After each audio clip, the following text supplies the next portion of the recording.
Bueno, boa tarde.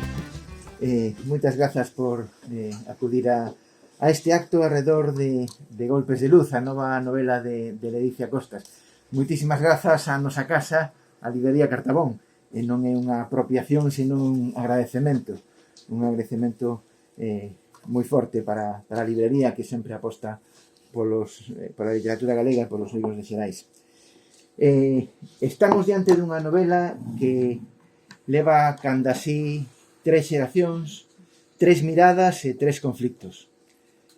Unha novela que viaxa da senectude á inocencia infantil, que viaxa da resignación á acción e que viaxa da calma aparente á voráxime. Eso é Golpes de Luz, unha novela espléndida que imos descubrir da man da súa autora. Nela están temas como os segredos familiares, con todos os fantasmas que conleva, a demencia senil, o acoso escolar, as imposicións do patriarcado, o narcotráfico, a dependencia, o divorcio. Estes son algúns dos temas que podemos percibir a través da lectura de Golpes de Luz. E empezo cunha pregunta para Ledicia moi directa. Que conta Golpes de Luz?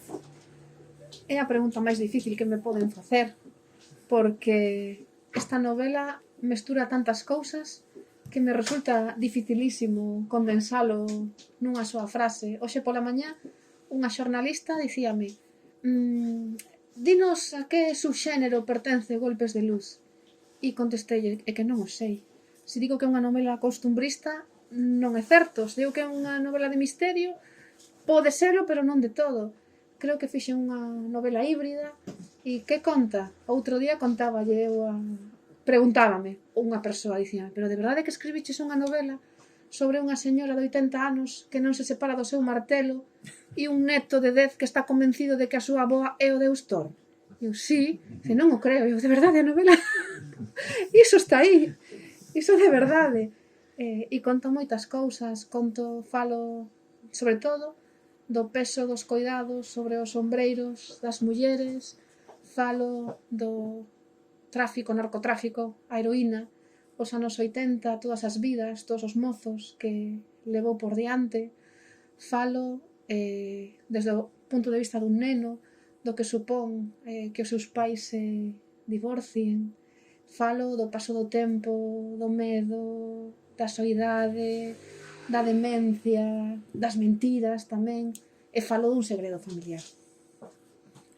Entón sería prácticamente imposible definir esta novela cun único tema, entendo, non? Eu non son quen, estou esperando, isto é labor dos críticos e críticas literarias que o fan moi ben, e os xornalistas tamén, que saben poñer esas etiquetas, e ás veces ti que és escritor sábelo, nos mesmas atopamos a definición da novela cando alguén dá con ela, non? Eu, ata este momento, non o conseguín, pero estou esperando moi atenta a que alguén diga: pois é unha novela, e direi: pois sí. Eu ao principio dicía: isto é un melodrama, porque os personaxes é certo que algúns son tan extremos como Luz, son tan extremos que rozan o melodrama, pero tampouco ao 100%. Se cadra que a novela non ten definición, e iso tamén pode ser unha enorme virtude, non? Ti, despois de Infamia, que foi a novela anterior, sorprendes con unha novela profundamente distinta, porque é moi distinta. Non crees que os lectores esperaban algo máis parecido a Infamia? É dicir, como estás percibindo esa percepción da chegada á novela? Por un lado, estaba convencida de que ia haber un gran público lector que estaba esperando e que pensaba que eu estaba traballando na segunda parte de Infamia. E por outro lado, pensei dúas cousas.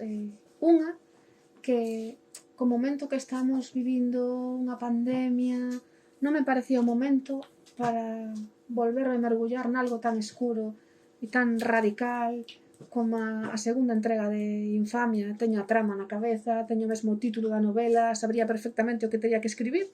Ese libro, fáltame poñelo sobre o papel.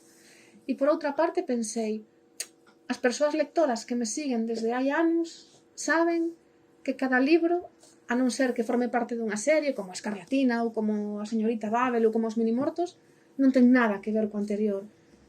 Moitas veces me teñen dito, non pareces a mesma autora que escribiu, non parece a mesma persoa que escribiu Escarlatina e A vida secreta das mulleres planta, ou Un animal chamado Negua e Conexión Macarrón. E eu creo que as lectoras e lectores que desde hai anos seguen os meus libros e o que eu fago, o meu traballo, agardan tamén por esa sorpresa.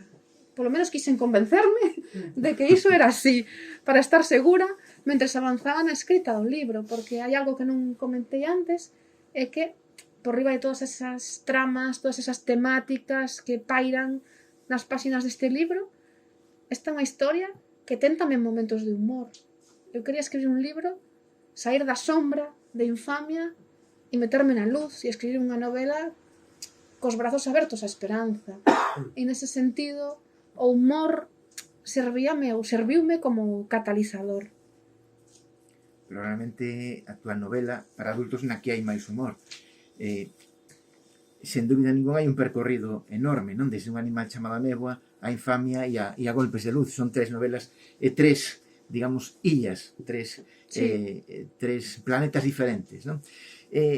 Unha das cousas que sobresae nesta novela son esas 3 voces diferentes que entendo que buscaches contrastalas ou simplemente, digamos, intentaches que fosen as voces da propia vida, porque realmente parecen as voces da propia vida, non? As dúas cousas. Por un lado, tiña claro que tiñan que ser voces auténticas, voces de verdade, voces que as persoas lectoras, a medida que avanzasen pois na trama, no desenvolvemento deste libro, dixeran: claro, que eu coñezo persoas que son así, e que este neno pode ser calquera dos nenos que eu coñezo, ou esta boa parece a miña nai, ou parece a miña veciña, e que fosen voces auténticas, moi diferentes tamén unhas das outras. Ese foi o gran reto, conseguir atopar a voz dunha muller de 80 anos que está camiñando xa sobre a corda frouxa da demencia, entre as mentiras que di e as fábulas que ela mesma crea dentro da súa propia cabeza, xa non sabes.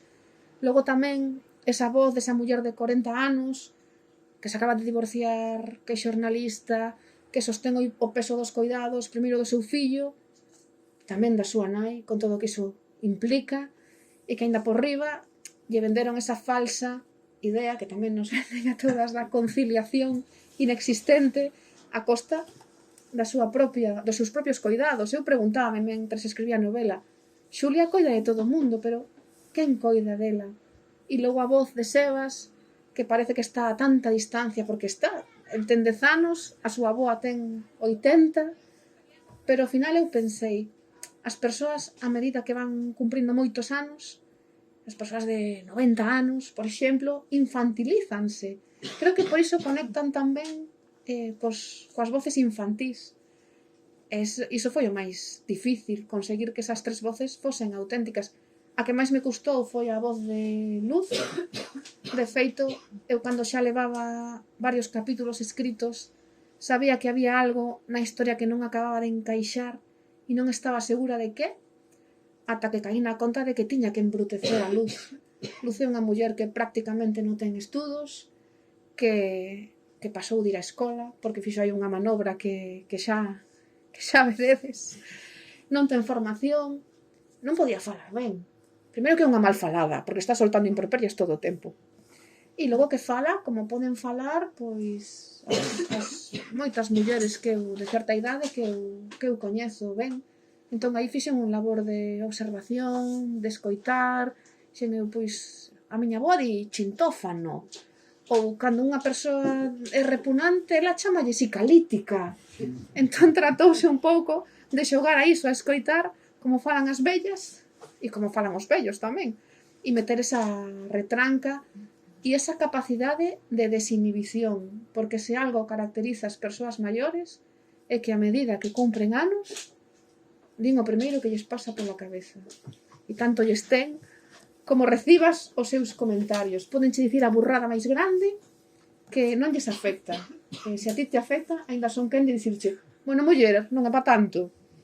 Iso foi o que tiven que reflectir nesta voz, e custoume un cachiño, pero cando conseguín, gocei moitísimo con Luz, a verdade. bueno, moitas das cousas que dixeches teñen que ver con cuestións que eu che ia plantexar, pero entón, sigamos con Luz, non? Que Estou me adiantando, porque me tengo turbo. No, está ben. Dicir, Luz é ese personaxe tan engallolante, tan atractivo, non? E ao mesmo tempo tan contradictorio, non? Hai unha cuestión que me gusta resaltar, e é que a vellez está moi pouco tratada na narrativa en xeral. Desde logo na narrativa galega apenas está tratada, non? E apostaches por un tratamento da vellez, non? É dicir, foi fácil meterse na pel dunha muller que ademais estaba ou está á beira da demencia. É que me parece moi injusto o feito de que as persoas maiores e tamén as nenas e os nenos son os centros das familias. Toda a familia organízase e xira alrededor deles. E logo nesta chamada, que eu non son... Bueno, non me acaba de gustar de toda esa etiqueta, pero hai que poñerlle un nome. Esta literatura para persoas adultas están desaparecidos. O sea, non están nin as persoas maiores, nin tampouco as voces infantís. Ou están, pero de maneira así como moi puntual. Entón, por iso quixen integralos e que falasen desde a súa propia voz. É unha novela con 3 primeiras persoas. E o personaxe de Luz a min acaboume por conquistar. Esa é a verdade. Quedei conquistada por esa voz, por esas trolas que solta, polo bruta que é, as burradas que di. Iso conquistoume. Foi un reto, pero foi un reto delicioso. Cando lle collín ese punto, dixen eu, bueno, entón aí xa fluiu como a auga. E parece un pouco injusto que as persoas de certa idade xa non estean nos libros. Creo que merecen estar. Creo que é para mí unha cuestión de xustiza. Eu creo que probablemente te conquistou a ti como personaxe, pero nos conquistou a todos os lectores e lectoras, a toparnos cun carácter tan singular, non? Probablemente sexa ela, tamén os outros personaxes, pero en moi boa parte ela coa súa dureza, pero tamén coa súa tenrura, non? Que fai un pouco que decías ao principio, decir, que sexa unha novela dura, porque é unha novela dura, pero que ao mesmo tempo sexa unha novela cargada de tenrura, e tamén hilarante, non? Pero tamén unha novela cargada de tenrura, non? Que nos fai disfrutar, que nos fai gozar, e que nos fai tamén emocionarnos, non? Cos personaxes.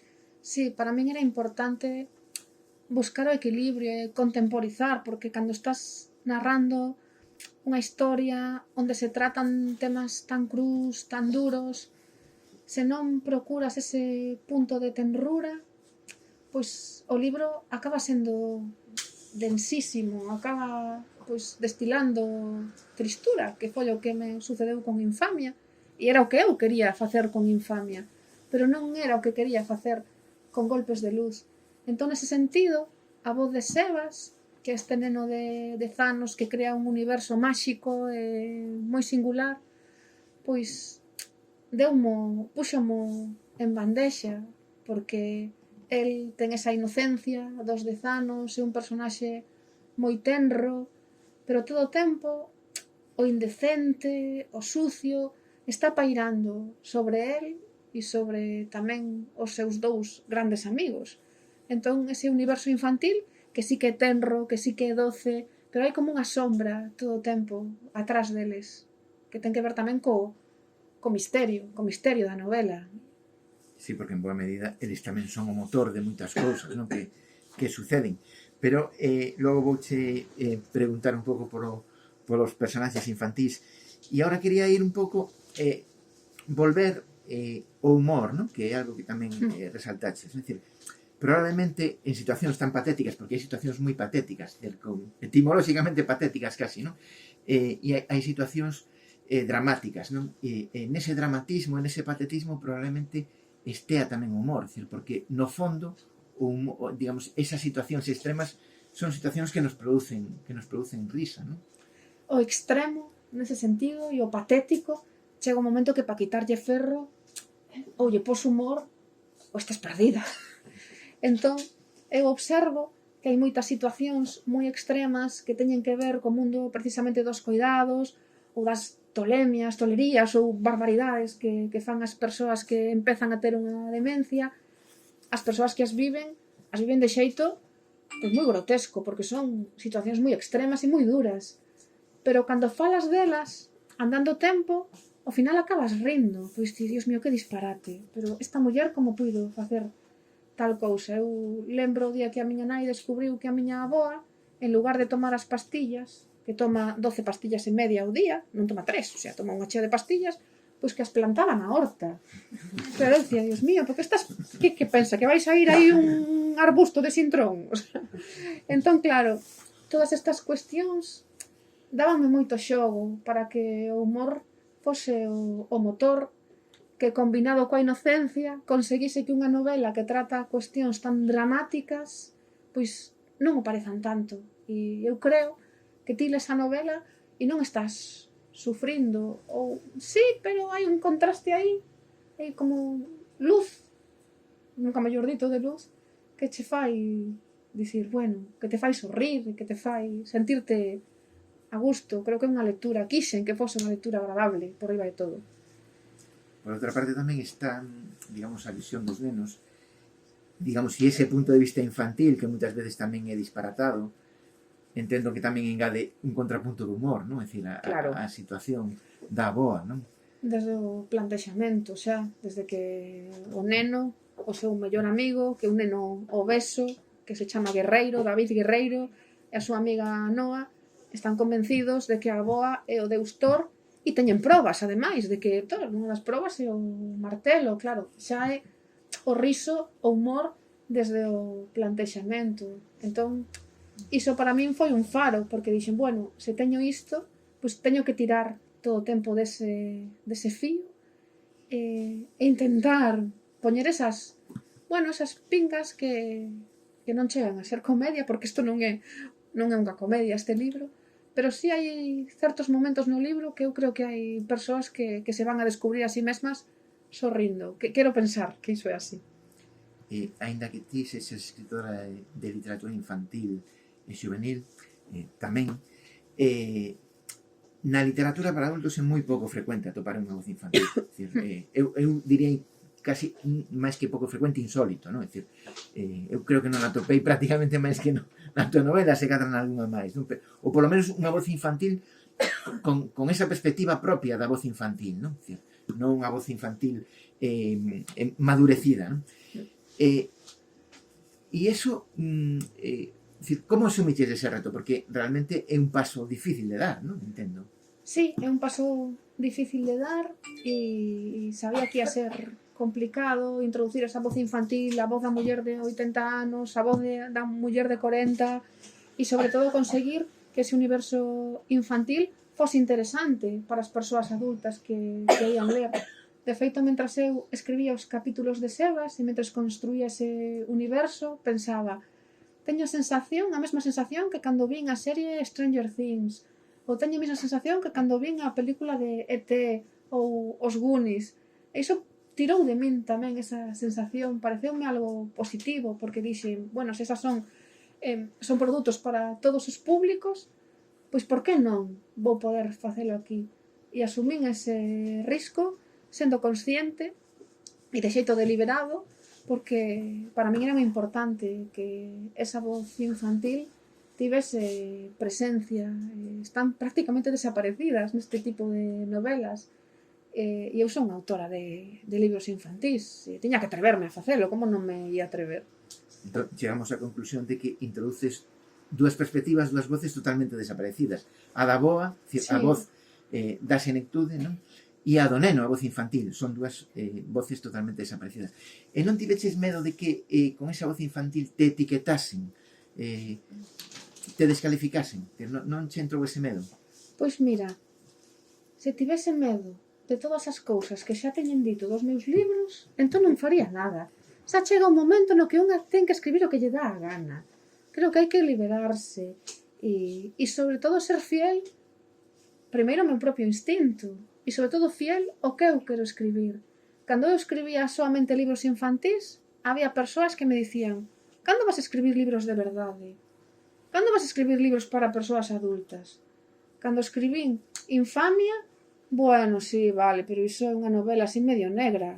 E aí descubrín que tamén había como unha especie de, entre aspas, por favor, subliteratura, que tampouco, sí, a novela negra era, pero tampouco era boa literatura. E agora, ainda por riba, pois escribo unha novela que ten certas pingas de humor, que tamén está mal visto, tampouco o humor, pois, é de verdade, un bo produto, e con unha voz infantil. Tiven que liberarme de todos eses prexuizos que teñen outras persoas, porque se me fiase diso non escribiría absolutamente nada. En ese sentido, eu son unha autora orgullosa de escribir literatura infantil e juvenil. Teño un público extraordinario, que son as nenas e os nenos e a mocidade, do que aprendo moitísimo, e de non ser por todos os libros infantís e juvenis que eu lín, eu non sería escritora a día de hoxe. Débolle todo a eses libros. Entón, pois, defendo iso por riba de todo.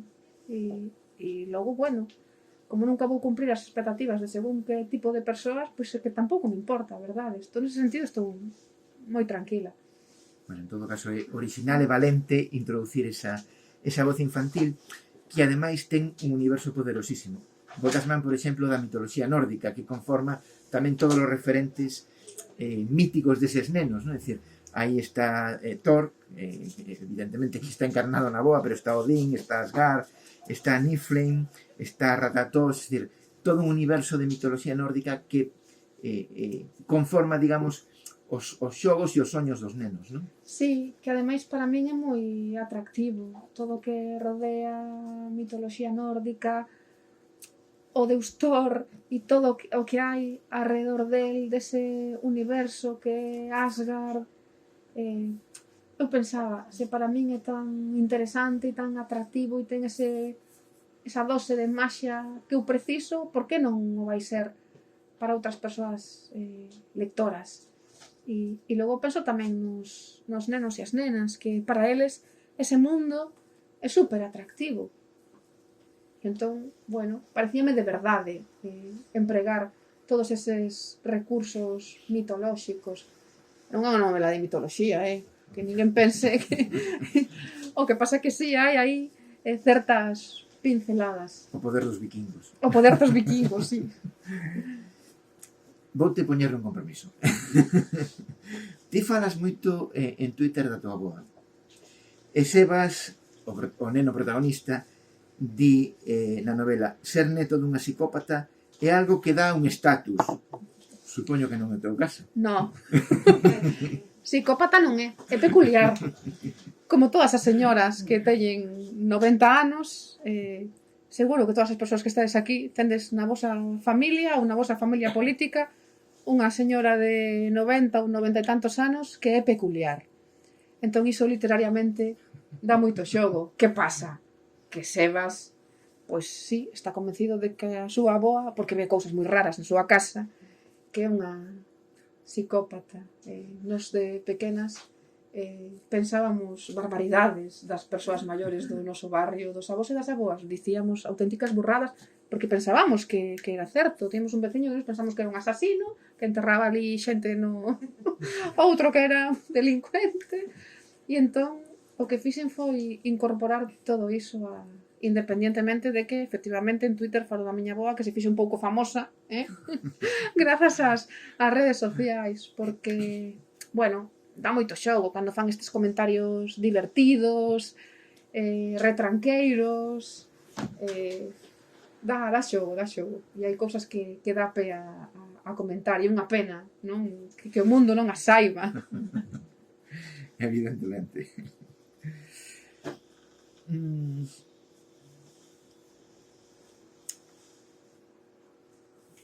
En realidade son tres nenos, non? Son tres amigos, e en torno a eles hai un problema moi serio, non? Que está hoxe en día pues, vixente nos centros de ensino, que é o acoso escolar, non?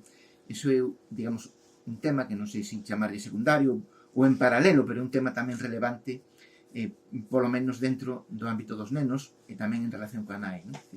Quixeches abordar un tema porque che parece conflictivo, quixeches abordar un tema porque é algo que nas túas visitas aos centros ves, por que quixeches introducir o tema do acoso escolar? Cando nós éramos nenas, non existía o termo acoso escolar, non? Dicíase, bueno, mulleres, son cousas de nenos, non? Agora é algo que ten nome e creo que é un problema.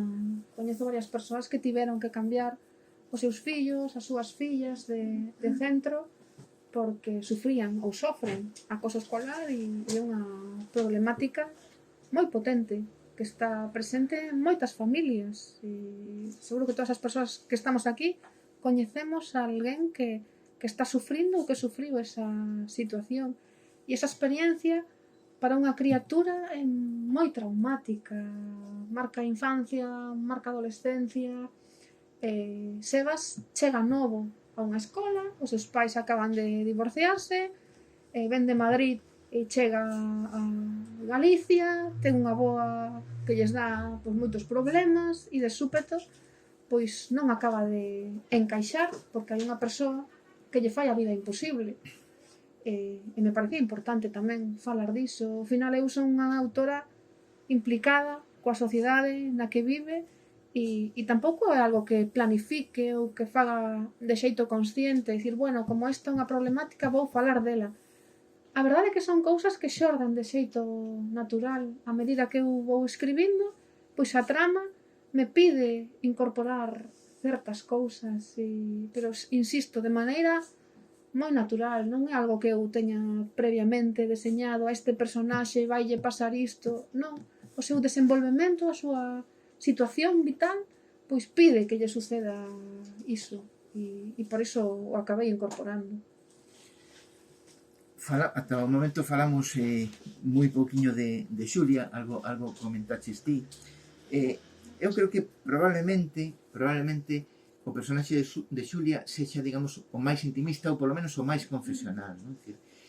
E porque ten esa perspectiva, acaba de divorciarse, ten esa perspectiva de ter que estar atenta a todo, tamén ten que ver co que decías antes, e ao mesmo tempo vive un conflito interno moi forte, non? Claro, creo que hai moitas mulleres que están nunha situación non idéntica, pero con moitas cousas en común coa situación de Xulia, que efectivamente acaba de divorciarse, ten a custodia do neno, ten que facerse cargo da nai, ela é xornalista, ten que compatibilizar o cuidado da nai e do fillo, todas as responsabilidades da casa, co seu traballo, e ela non vive, de súpeto non ten vida, porque a súa vida é estar atendendo a outras persoas. Eu coñezo moitas persoas que están nunha situación semellante a esa. Por iso creo que hai moitas persoas que se van sentir identificadas con varios personaxes que hai neste libro. E aí tamén hai algo de denuncia, entendo eu, non? Absolutamente, porque ao final, a día de hoxe, salvo excepcións que as hai, somos as mulleres que nos encargamos dos coidados das outras persoas, sobre todo das persoas maiores. Eu vexo ao meu arredor moitas mulleres que roldan, xa non digo unha muller de 40, de arredor de 60, que se fan cargo pois dos pais, das nais, mesmo dos sogros, porque parece que é o que lle corresponde, porque como son mulleres, pois lle corresponde pois facerse cargo de todo toda esa esfera dos coidados, con todo o que iso implica, e pareceme un tema delicado, pareceme tamén un tema tabú, e é moi curioso porque vivimos nunha sociedade moi envellecida e non pasando tanto tempo, pois novas xeracións vanse ver nesa mesma situación e non hai solucións. E todas as persoas que tendes pois persoas dependentes ou que necesitan coidados, sabédelo. Entón creo que é un tema que tamén é importante tratar e é importante falar del. Sen dúbida, o tema dos cuidados forma parte da vida diaria, non? Xulia, como xornalista ten que escribir unha reportaxe sobre o narcotráfico. Sí. E iso leva a, digamos, investigar en torno a un tema no que atopa cousas e que no que ti tamén estás en certa medida emocionalmente implicada polo que tes declarado, non? Sí. Eu, primeiro que, bueno, tiven un padriño que cando eu tiña 11 anos, pois morreu de sobredose e apareceu nun bar de Vigo. Claro, cando vives iso con 11 anos, efectivamente sí que é algo que te impresiona, como non te vai impresionar. Aparte, parece que os nenos e as nenas non se enteran, pero se enteran de todo. E ao final eu entendín perfectamente o que sucedera. E logo, vivín nun barrio da zona de Lavadores, onde tiñamos, pois había unha casa moi preto da nosa, onde víamos pois ringleiras de mozos que ian mercar a súa dose, pero había ringleiras de mozos, de feito estaba ás veces o barrio atrancado de coches e non podías sair co coche porque estaban pois ali facendo este outro asunto. Ou, por exemplo, os muros do meu barrio eran puntos de intercambio, quitaban unha pedra e ali pois deixaban a heroína e logo a persoa que mercaba pois mudaba a heroína polos cartos e ás veces pois paso por ese muro e digo, mira, aí sigue todavía ese burato, non? Como unha marca do que sucedeu. E entón, claro, cando pasan os anos e tes certa distancia, esa distancia que che dá o tempo, pois podes analizar esa situación e pensar, como pensei eu, claro, é que tanto se escribiu, tantas páxinas sobre a cocaína, sobre a heroína, e tantas páxinas, ademais, tan ben escritas, que vou aportar eu a esta cuestión, non? E por outro lado pensaba, bueno, pois o meu punto de vista, a miña mirada, as cousas que eu vivín, e ao final somos fillas e fillos dunha xeración que desapareceu por culpa da desinformación e por culpa da heroína. E creo que tamén é importante falar diso. A min pareceume importante tratar ese tema con respeto, claro, pero bueno, era algo que un pouco que me pedía o meu cerebro de escritora. Hai que contarlo, sen dúbida. E ti trasladáchelo un pouco tamén á infancia de Xulia, no? Que vive Sí. como testemunha silenciosa todo eso, é dicir, as detencións, a clandestinidade, a droga, é dicir, vive como testemunha silenciosa sin ser moi consciente do que está sucedendo, pero que logo é capaz, desde a madurez, de analizar, lembrar e volver atrás, non? A ela faltanlle pezas dun puzzle, ela recorda cousas que naquel momento moitas non sabía interpretar, non sabía identificar o que estaba sucedendo, que eran moitas cousas que pasaban ela e outros nenos do barrio, porque vivían aquilo en grupo e sabían que había algo sobre o que non podían preguntar, porque estaba prohibido falar diso. E ela, claro, agora pois ten que escudar ata descubrir como encaixan esas pezas e hai que ver se consegue armar efectivamente ese puzzle e todo marcado por un feito que é que o seu pai desapareceu hai 30 anos, marchou sen despedirse, emigrou a Argentina e nunca máis se volveu saber del. E coñéceno como argentino. O argentino, que está casado coa animaliña. Sí. Luz di, o que peor levo é aturar a miña filla. É dicir, eso creo que está moi ben conseguido, non? É dicir, reflectir non que teña que aturar a súa filla, sino reflectir o complicadas que son as relacións humanas tantas veces, non? É que moitas veces as persoas que necesitan que as atendan non aceptan que lles digas ti o que teñen que facer, porque din, bueno, con 90 anos vesti a mandarme a min e non o toleran. Pero coñezo moitas persoas que se comportan desa maneira e que se fan difíciles de levar precisamente por iso. E esa é a razón da que Luz pois sempre este despotricando e dicindo barbaridades da súa filla, logo quere, E a veces teñen enfrontamentos fortes. Bueno, levanse. Hai un episodio moi divertido cun teléfono, non? Sí. Porque a nai quere seguir exercendo como nai, ti a miña filla e vas me ti mandar a mí, non, os roles son do revés. Pero claro, dá pé a situacións hilarantes. O título é genial, Golpes de Luz, non? É dicir, golpes de protagonista, porque son así, golpes de esperanza, golpes tamén que nos asestas os lectores, non? É dicir, gustouche atopar o título, foi rápido. No, que va, que va. O libro estaba escrito, non había título. Deille moitas voltas, tiña varias opcións, sabía que ningunha era a definitiva, que ningunha era boa. Ás veces cústame, case sempre me custa moitísimo traballo dar co título, pero creo que do título do que estou máis convencida de todos os libros que escribí, que son algúns, creo que Golpes de Luz pode ser o que quedou máis redondo. Estou contenta con Golpes de Luz. E que importancia lle das os títulos nunha novela? Moitísima. E hai libros que... Antes non creía moito nisto. Antes eu non creía moito nin na estética, nin no título, e agora creo 100%. Vin casos de éxito de libros que cunha boa presenza, unha boa sinopse e un bo título, o mellor o contido non é tan brillante ou tan redondo, pero con iso se pode conseguir chegar a un público, sí. Detrás de Infamia, eso declaráchelo ti, podemos percibilo tamén, lóxicamente, non?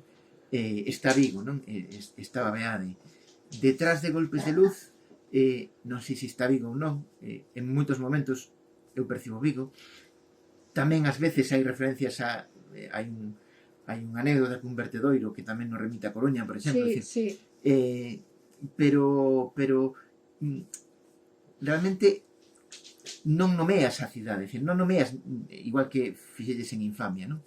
Na pasada edición do Culturgal houve unha sesión na que varios escritores, Manuel Gago e logo Santiago Lopo, se mostraron contrarios a nomear as cidades, porque decían que nomeando os lugares onde transcurran as novelas o lector vai exixir recoñecer os sitios, non? E recoñecelos en función da súa propia experiencia. Entón, eles decían que é preferible evitar eso para evitar... Non sei se ti estás de acordo con esa teoría ou faz por outros motivos. Eu sentime máis cómoda sendo un pouco ambigua. Efectivamente xa o fixen con Infamia, chameille, está ambientada en Beade, e eu cambiei o nome de Beade e puxenlle Merlo, porque así me sentía moitísimo máis cómoda e podía tamén permitirme certas licencias literarias sen que ninguén me pedise explicacións. E iso é exactamente o que fixen con Golpes de Luz. Unha das licencias literarias que me permitín foi incorporar unha cuestión, un feito que sucedeu na Coruña, que foi, non sei se escoitastes, que houve un home hai anos que morreu sepultado polo lixo, porque unha montaña que era o vertedoiro de lixo que se derrubou e nunca atoparon o home, quedou ali soterrado para sempre. Eu incorporei esta historia que, aínda que eu non o diga, pois está ambientada pois en Vigo, na zona de lavadores, o encoiro do que falo eu teña na cabeza Zamáns, aínda que por distancia non corresponde, pero bueno, se non dis o sitio, efectivamente, pois podes permitirte certos luxos en que ninguén che diga isto non é correcto, os kilómetros que hai daqui a aquí, non, isto non coincide. Antes falamos desto, non? Pero creo que quedou claro que tes unha enorme versatilidade para asumir distintos temas, puntos de vista, tratamentos, etc. Non? Desde un animal chamado a néboa ata agora. Estou falando da tua literatura para adultos, non da infantil, non? Que tamén. Como ves ese percorrido? Decir, e que retos te plantexas agora? O maior reto... Bueno, cando vexo unha mesa onde están estendidos os libros que escribín, ás veces digo, escribín todo isto, o sea, e sí que me dá así un pouco de impactame, non? Un pouco de cousas así, que non parei, nos últimos anos non parei. E o reto é, claro, agora abrín a porta a literatura para persoas adultas, e a verdade é que o paso moi ben. Pasei moi ben escribindo Infamia, tamén escribindo un animal chamado Néboa, Amalia, que foi tamén un trago. E pasei no super ben escribindo Golpes de Luz, pero eu teño un público infantil e juvenil que teño que atender. E que me gusta moito escribir libros infantís e juvenís. Entón agora o gran reto é simultanear todo isto. Non vale que eu publique, non vale por como concibo eu a literatura, o medio oficio, e porque vivo disto, e porque se queres crear pois unha carreira literaria pois non pode sacar un libro cada 6 anos, non? Entón, a ver como atendo todo iso. Ese é o gran reto, seguir sacando libros infantís, seguir sacando libros juvenís e agora seguir sacando tamén libros para persoas adultas. Bueno, vouche facer unha última pregunta antes de dar paso ás preguntas de quen queira formular calquera cuestión. E algo que me parece relevante, isto lino nunha entrevista, declaraches: paso moitas horas diante do ordenador dedicándome a pensar. Sí. Pareceme fundamental, porque sin pensar non hai historias, non? Que valor lle das a iso? Todo. Claro, eu non son quen o mellor de pensar cando ando por aí pola rúa, ou cando vou conducindo, ou cando vou... Penso diante do ordenador. Entón, hai xornadas prácticamente enteiras que me dedico a estar diante da pantalla do documento en branco e escribo 3 ou 4 liñas, pero estou traballando e penso, se alguén me estivese espiando por un burateño, diría, pois tamén non fai nada. Esta tipa que fai aí mirando para a pantalla? Pois claro, estou pensando. Ademais, eu penso a medida que escribo e vou creando a trama a medida que escribo. E iso tamén ten unha dificultade engadida. Se fose quen de deseñar toda a trama previamente, ter todo armado, creo que sería para min moito máis sinxelo. Pero non sei facelo de outra maneira. Bueno, pois moitísimas grazas e damos pé a que alguén faga as preguntas que considere oportunas. Bueno, aproveito para dar as grazas a Cartabón, que sempre me acollen, e que aquí me sento, a verdade, que como me sinto como na miña casa. Hai unha pregunta aí.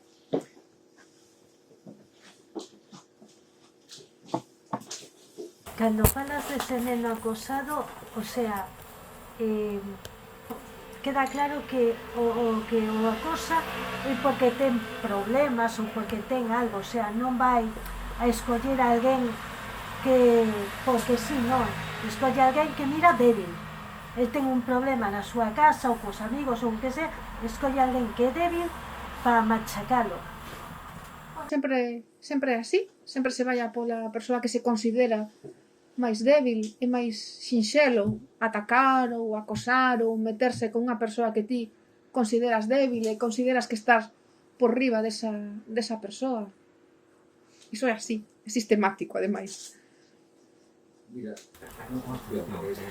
non é unha saga familiar, desde que estes tres está nun período así reducido de tempo. Sí.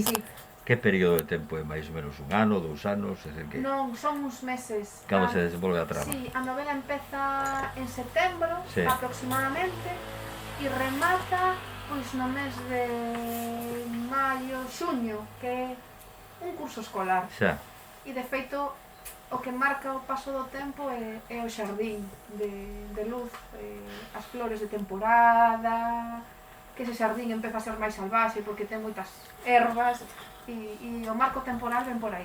sí, porque como falabas de tres narradores, é dicir, a mí costábame Claro. traballo Claro. creer, entre comillas, que se fora unha saga familiar de duración longa, que varios anos e tal, que non fixeras antes de comezar a escribir unha Claro, sendo uns meses é relativamente máis fácil, sí.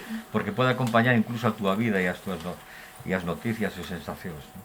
Bueno, porque ti pensas con cerebro de escritor, tes mentalidade de escritor, claro, por iso me cazaches aí. Pero sí, é certo, está condensada a acción nuns meses. Que é iso? Aproximadamente un curso escolar. Pero non é unha saga familiar. Malia que os tres personaxes pertencen á mesma familia, contan o que lle sucede dentro desa familia e fora, pero non é unha saga familiar. Bueno, eu li Infamia, estou esperando pola segunda parte, polo que vexo ainda vou ter que esperar. E este vai ter unha segunda parte? No, esta novela empeza e remata. Xa aprendín a lección, esta novela é autoconclusiva, que é algo que tiña moita gana de dicir. Infamia tamén.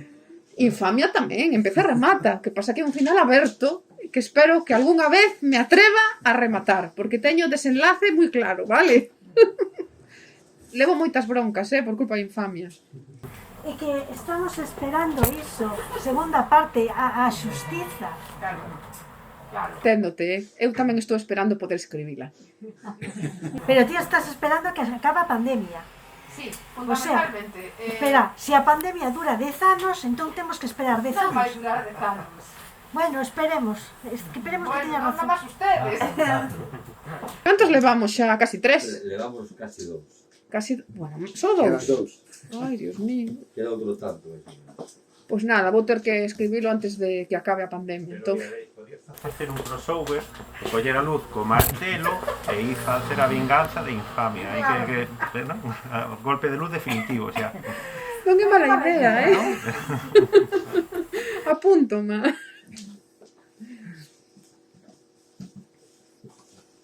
Bueno, pois moitísimas grazas. Eu simplemente agradecervos o formato, sobre todo, que foi moi pracenteiro escoitar un diálogo tan suxestivo e tan interesante que, sobre todo, abre o apetito para ler a novela, que non é algo que se dá moitas veces nas presentacións. Entón, o título particular, supoño que compartido polas persoas que están aquí, agradecervos ese esforzo. E parabéns, porque pinta moi ben. Grazas, eu estou moi agradecida tanto a Fran como a Noli de Xerais, que é a miña casa literaria. Esta tamén é a miña casa literaria, pero co formato xa feito, cos libros aí xa adobiando, e a todo o público, por suposto. Grazas por acompañarme. Eu non presentaba un libro en Vigo desde maio de 2019, que presentei Infamia. Entón, hoxe para min é moi especial tervos aquí acompañándome. Moitas grazas.